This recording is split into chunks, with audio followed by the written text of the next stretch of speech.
নতুনক আদৰণি জনোৱা আমাৰ সমাজৰ নিয়ম স্কুল কলেজসমূহতো শিক্ষাবৰ্ষ আৰম্ভণিতে নতুন ছাত্ৰ ছাত্ৰীসকলক আদৰণি জনোৱা হয় ঠিক তেনে এক অনুষ্ঠান অনুষ্ঠিত কৰিলে সোমবাৰে যোৰহাট চলটো ব্লক সিনিয়ৰ সেকেন্ডাৰী স্কুলত জ্যেষ্ঠ ছাত্ৰ ছাত্ৰীসকলে নতুন ছাত্ৰ ছাত্ৰীসকলক আদৰণি জনাই বিভিন্ন গীত নৃত্যৰে ৰখাল কৰি তোলে অনুষ্ঠানটো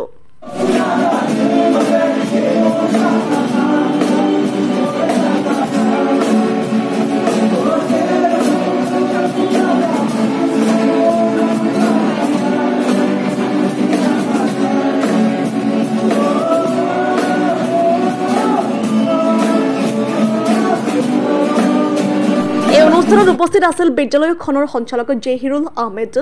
অধ্যক্ষ অনুপ বৰুৱা বিশিষ্ট বিজ্ঞানী ডক্টৰ ইছান ফুকন জেবি কলেজৰ প্ৰাক্তন উপাধ্যক্ষ অনমনা বৰা সমাজকৰ্মী ভিগুপতি হাজৰিকা আৰু কেইবাজনো গণ্যমান্য ব্যক্তি নতুন ছাত্ৰ ছাত্ৰীসকল যোৰহাটৰ বিভিন্ন বিদ্যালয়ৰ পৰা অহা বুলি জানিবলৈ দিয়ে এই আদৰণি অনুষ্ঠানটিয়ে নতুন ছাত্ৰ ছাত্ৰীসকলক যথেষ্ট উৎসাহিত কৰা দেখা পোৱা গৈছে এই বিদ্যালয়ৰ ছাত্ৰ ছাত্ৰীসকল শিক্ষাৰ উপৰিও বিভিন্ন দিশত আগবঢ়া শিক্ষাৰ সমান্তৰালকৈ গীত নৃত্য আদিতো সমানে আগুৱাই যোৱা দেখিবলৈ পোৱা গৈছে যথেষ্ট সুন্দৰকৈ পৰিচালনা কৰি ছাত্ৰ ছাত্ৰীসকলে অনুষ্ঠান সম্পন্ন কৰে অধ্যক্ষ অনুপ বৰুৱা বিশিষ্ট বিজ্ঞানী ডক্টৰ ইছান ফুকন আৰু দুগৰাকীমান ছাত্ৰীয়ে সংবাদ মাধ্যমৰ আগত কিছু মন্তব্য আগবঢ়ায় মৰিয়নিৰ পৰা সূৰ্যদাসৰ ৰিপৰ্ট নিউজ 24 অসম আমাৰ দ্বিতীয় বৰ্ষ আমি যোৱা বছৰ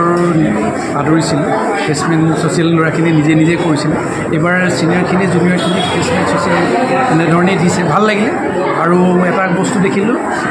প্ৰতিটোৰে প্ৰতিভা বহুত আছে সকলো ছাত্ৰ ছাত্ৰী ইমানেই প্ৰতিভা আছে তেওঁলোকে ভৱিষ্যত ভাল নাগৰিক হ'ব বুলি মোৰ আশাও থাকিল আৰু মই সেইকাৰণে কৈছোঁ যে ইহঁতি ঠিক এই যিটো ইণ্টাৰেষ্ট সেইটো যদি পঢ়াৰ ক্ষেত্ৰতো লৈ যাব পাৰে তেওঁলোকে চাৰ্টেইনলি তেওঁলোকে দেশৰ ভাল নাগৰিক হ'ব বুলি মই ভাবিছোঁ আৰু ভৱিষ্যত তেওঁলোকৰো হেৰিটো উজ্জ্বল হ'ব বুলি ভাবিছোঁ তেওঁলোকে যাতে কিবা ভাল সংস্থাপন পাব তাৰ লগতে ভাল মানুহ হ'ব লাগিব কথা ৰাখিয়ে আজি এই প্ৰগ্ৰেমটো আমি আৰম্ভ কৰিম প্ৰেক্টিছ কৰি আছিলোঁ আমাৰ প্ৰগ্ৰেমটোৰ কাৰণে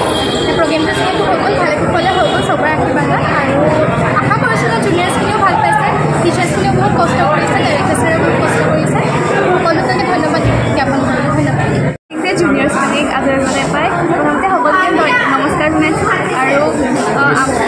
আমাৰ মানে আমি বহুত দিনৰ পৰা প্ৰেক্টিছ কৰিছোঁ জুনিয়ৰছখিনিক আদৰিবলৈ কেনেকৈ আদৰি বহুত এক্সাইটেড হৈ আছিলোঁ এতিয়া বহুত ভাল লাগিছে প্ৰগ্ৰেমটো ভালকৈ গ'ল আৰু আজি বহুত এনজয় কৰিলোঁ আৰু জুনিয়ৰছখিনিও চাগে ভাল পাইছে আৰু ছোৱালীকেও বহুত চেষ্টা কৰিছে যে জুনিয়ৰছখিনিক ভালদৰে আদৰিব পাৰে কাৰণ এইটো ছেকেণ্ড বেটছ হয় আৰু আমি ফাৰ্ষ্ট বেটছ আছিলোঁ চ'